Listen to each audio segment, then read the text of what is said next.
All right, folks.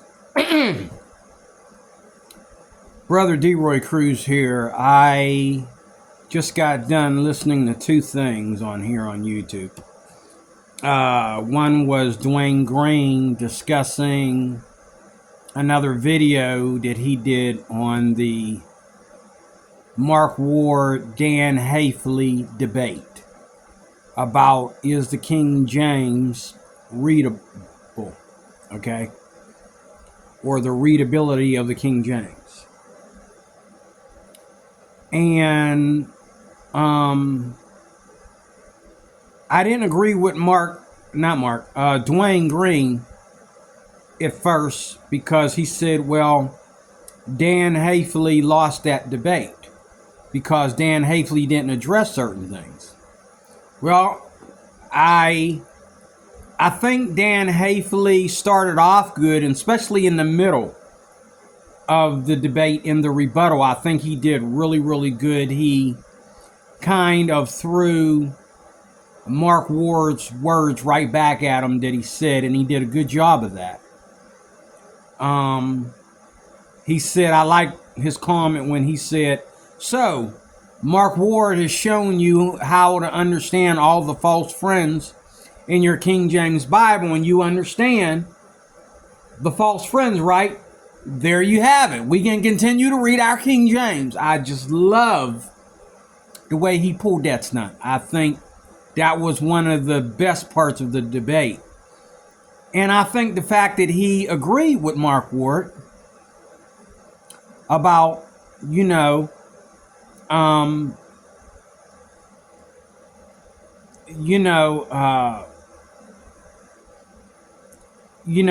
Ward's,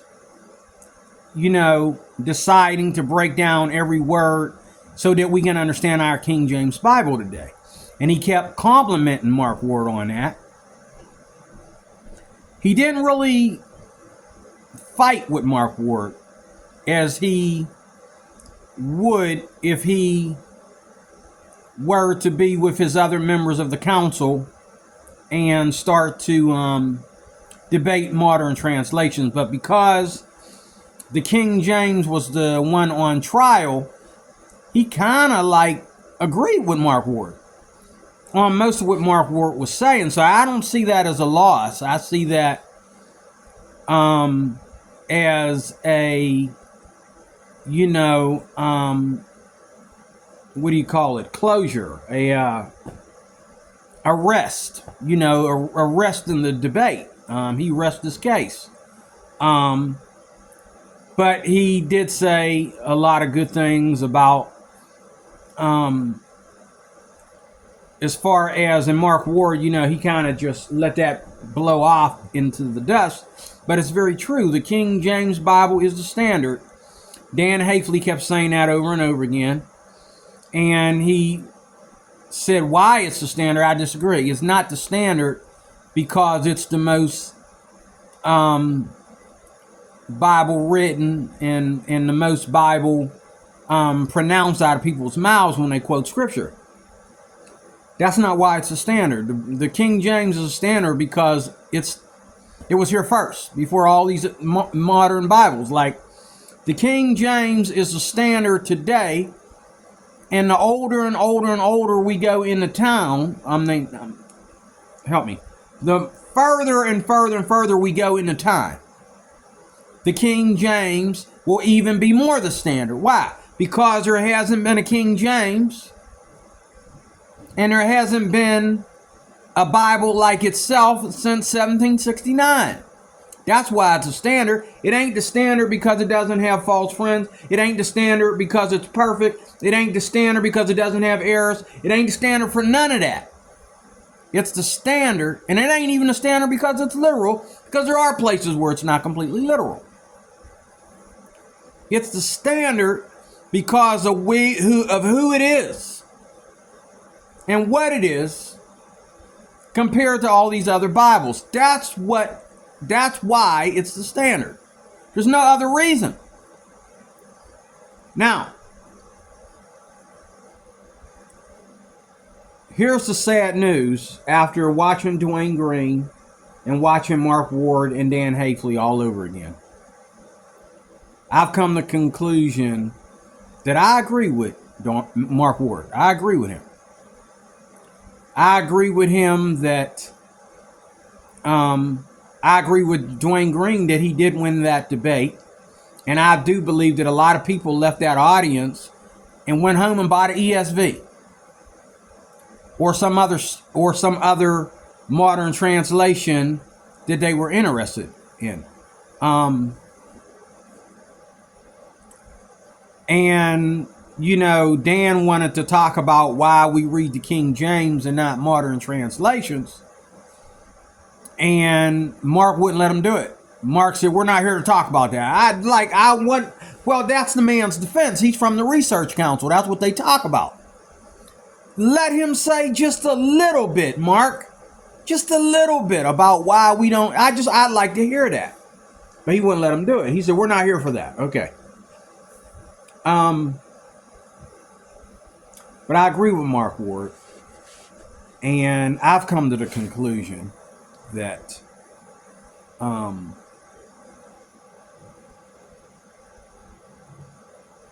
well, before I say my conclusion, and this conclusion is going to make some of my followers a little bit upset, because some of my followers are King James. They know I'm not King James only, but they support that I say that the King James is a standard. But even though I still say, and I hold to the fact, and I hold to my stance, that the King James literally is the standard. There's no way out of that. There's no way getting away from that. I don't care. You can James White, Mark Ward all you want. There ain't no way getting around that. The King James is a standard Bible. Okay, when I say standard, when you think of standard, you mean the standard of the way something is spoken. No, the King James is the standard of what we call a Bible. It is the Bible that all these other Bibles come from. Every other Bible out there is competing and bouncing off the King James. If there was never a King James, there would be no ESV. There would be no New American Standard or no RSV or no NIV if it wasn't for the King James. Believe me, trust me on that. But let me say this. I think that Dan Haifley did not, and Dwayne Green said that Dan Haifley was sick. He was hiding a sickness that day. If the debate, he didn't look like he was sick. He looked like he was cracking jokes and everything, but he told Dwayne Green that he was sick. He could have done a better debate if he wasn't sick. But he didn't bother to challenge, Mark Ward on, certain things. And there's things that he should have said. Because when he agreed with Mark Ward on some things, he should have also said this. I'm saying this. You have to KJVER the King James today. My King James that I have, that I read, and I've read plenty of it. I was reading it earlier today when I got home from work. It's the KJVER. That's my King James. It is a King James Bible. That's the one I read. I could leave my New King James at home and just carry that around if I want, but I don't want to. But if I wanted to, I could carry that around. And I'd be willing to give that as a gift to somebody before I give them a regular King James. But, Haifley did not say some things that I thought he would say. He kind of just was lost and dumbfounded by, he just looked at Mark Ward well, you're really debating me, are you? Yeah, it's a debate, bro. He's going in hard. Now, there's two things I want to say. First of all, after watching this debate for the second time, I agree with Mark Ward for the majority of it. And I am encouraged by Dan Haifley for how he started off with the debate and how he did rebuttal in the middle. I am somewhat of a fan of Dan Haifley now. But as much as I almost hate Mark Ward, I also am kind of on his side, and I think he really did an outstanding job on this debate. And I think that was really a kick in the balls when he actually used Dan Haifley's audience to show that most people that read the King James don't know what they're reading. He said that less than half of them knew what they were reading. That's bad. That is really bad. Also, I look up to Mark Ward for his testimony about how he started off as a King James onlyist. He used to be King James only. And one day he realized that he doesn't know the King James as much. He's defending a Bible that he doesn't even know how to read. He said that he did worse than the people in the audience. He did worse. Okay. But I kind of like take his side on the debate, and I've made a decision. There's two things I want to say. I've made a decision. Number one, I've made a decision that I will never ever give anybody a King James Bible as a gift, unless it's a footnoted King James Bible or it's a KJVER or a King James Study Bible or something of that nature. I will never give somebody a plain Jane King James Bible as a gift. I'm glad none of my children read from the King James. They read other translations. Okay. I do agree with Mark Ward. First of all, that it's time to chill out with trying to defend the King James instead of the language. I agree with him. And I'm a little saddened that, Dan Haifley didn't talk about how he would help people understand the King James on his end. He just kind of like stood there with his hand over his mouth like, he's really debating me, isn't he? There's something I want to say. I just lost my thought. But I will agree that Mark Ward screwed up when he said he would never give a King James Bible to a child. And I forget whether Dan Haifley actually addressed that or not. But I believe that you can teach a child. Oh, he did address it. He addressed it in the beginning. Because Mark Ward, he addressed it in the beginning before Mark Ward even got up there. He said that you can teach a child how to understand the King James. He was taught how to understand the King James. I was taught how to understand some of it, okay? I think that's all. There's some other things I wanted to say.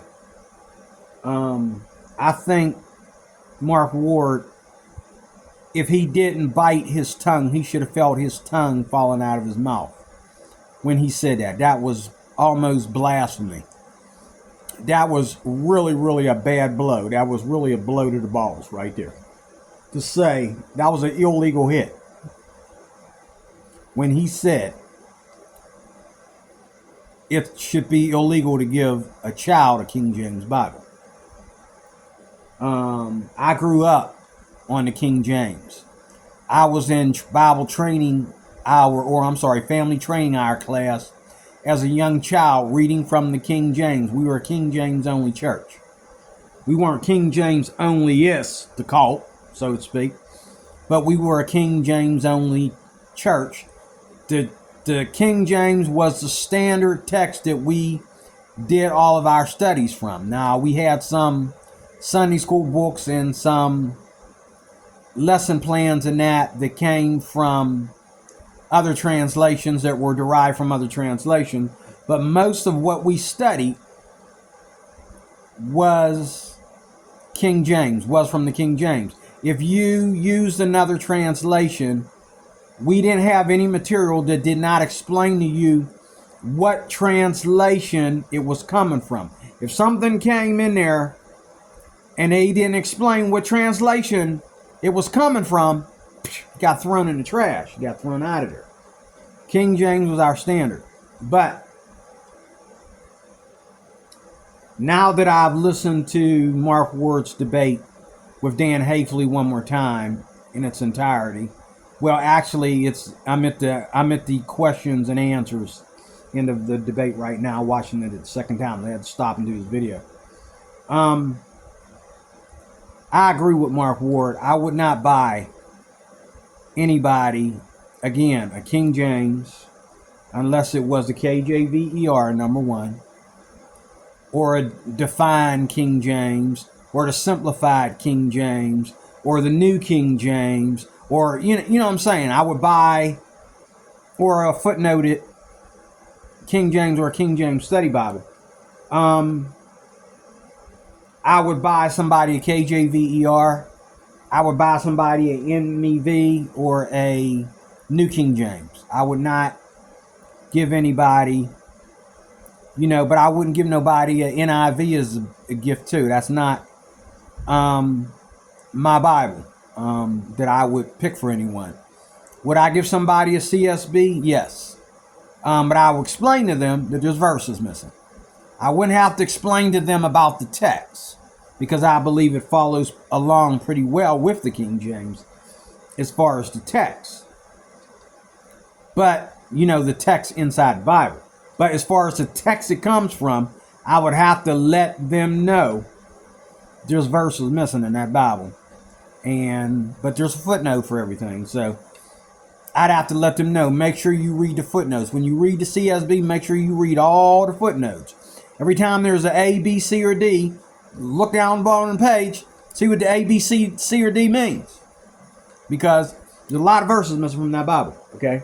But it's a beautiful Bible. Yes, I would buy a CSB for a younger person, a person just graduating from college or something who wants an easy Bible to read. About a year ago, I would never say this, but right now, this moment, after watching this debate again, yes, I would buy you a CSB because I read the CSB, and I've read a lot of it. I haven't read it all yet. I might find something in there within the next couple weeks to a year that's going to make me throw that CSB in the trash. I don't know. But I wouldn't give nobody an NIV. I wouldn't give nobody a Net Bible. I don't recommend them for nobody. NLT, I recommend you burn it. I don't recommend you give to anybody. I believe you can give people permission to burn it. Give somebody, if they want to buy NLT, a New Living Translation, give them a lighter and some lighter fluid, okay, and let them go to town, okay. NIV, same thing. You want to buy an NIV here? Here's the money. Here's a lighter and some kerosene. Burn that bad boy up. There's blasphemy in those Bibles. I would give somebody an Amplified Bible. Okay? I will pay you to purchase an Amplified Bible. I will pay you, award you for getting one. Amplified Bible is on my high priority list.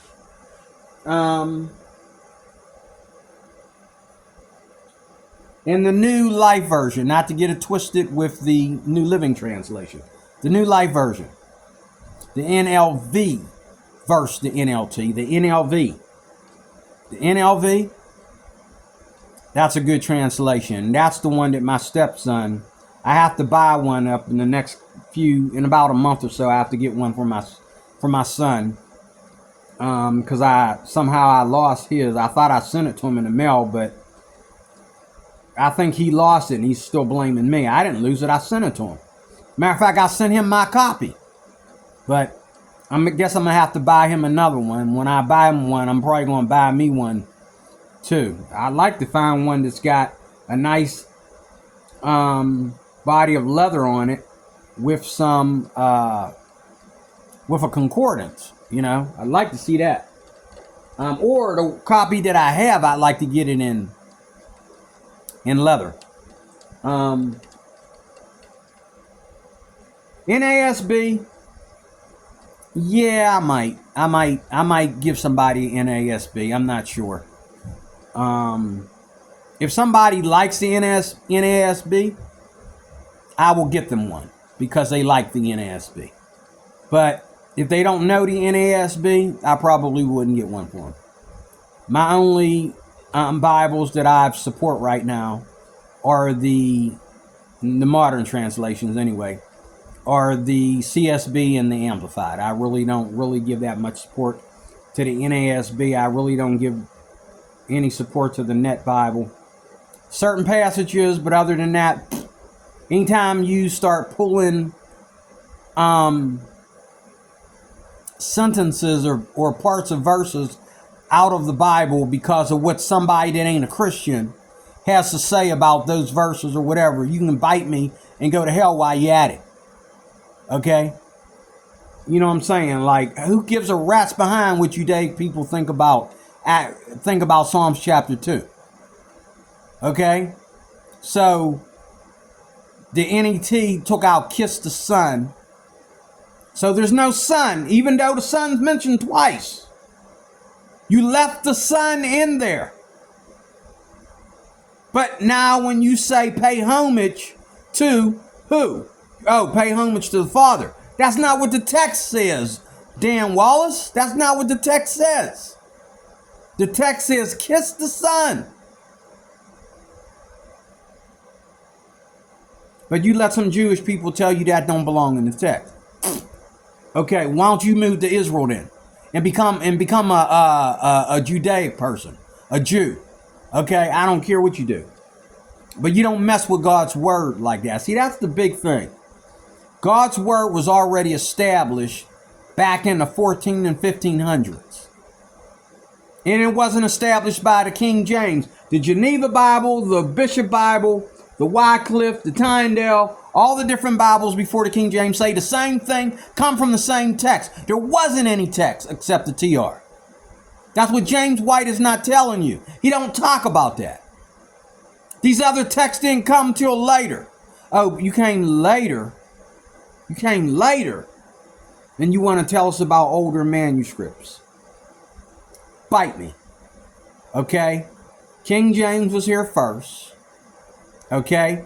The only Bibles that you can really compare to it and compete against it with, you would have to go back in time to the first King James, to the Geneva, to the Great Bible, the Bishop Bible, the Coverdale, the Matthews Bible, all them Bibles that came from the same text before it, that it's an update to. You would have to go back there to say that the King James made these mistakes. No, the King James is a better Bible than all them Bibles. That's why the King James went from Geneva to 1611 to 1769. It bettered itself twice. There's no way that the King James is as bad a Bible, and I'm reading it in the KJVER, it's not as nearly as bad a Bible as people like James White and Dan Wallace and other people want to say it is. So, get out my face with that. But I apologize to Mark Ward for misjudging him. I am angry with him at one thing. He does so much work on the King James, but every translation out there is okay, except the King James, because he has a problem with King James onlyists. Get off the King James onlyists for a minute, Mark, and think about what you're saying. You're saying that every translation out there is good for certain people. Absolutely all of them. But the King James has to go through more scrutiny. King James 400 and some freaking years old. But it has to go through more scrutiny than all these other translations. Bite me again. That's retarded. Okay? No, it doesn't. The King James ain't got to do nothing but just stay behind the glass and say, hey, you want a real Bible? This is where it all began. The King James, compared to what we have today, is a standard because it's where we begin. There was no Westcott and Hort before there was a King James. There was no Dan Wallace or no James White before there was a King James. But I would not buy a King James. I forgot everything else I was going to say. I would not buy a King James for a child, even though I think it was wrong for Mark to say that. I would not buy a King James for my best friend in the whole wide world unless he was already reading from one. But if you're new to the Bible, I'm not buying you no King James. You won't know. You ain't never heard the word King James until I mentioned it. You heard the word New King James. You heard the word MEV, CSB. What's a King James? Oh, I forgot. Let me. It's the standard. Okay, you're going to need to pour yourself a cup of coffee, sit down, and I'll talk to you about it. There you go. Thank you for watching. God bless you. I didn't forget everything else I wanted to say, so I'll put it in another video. Talk to you soon with more.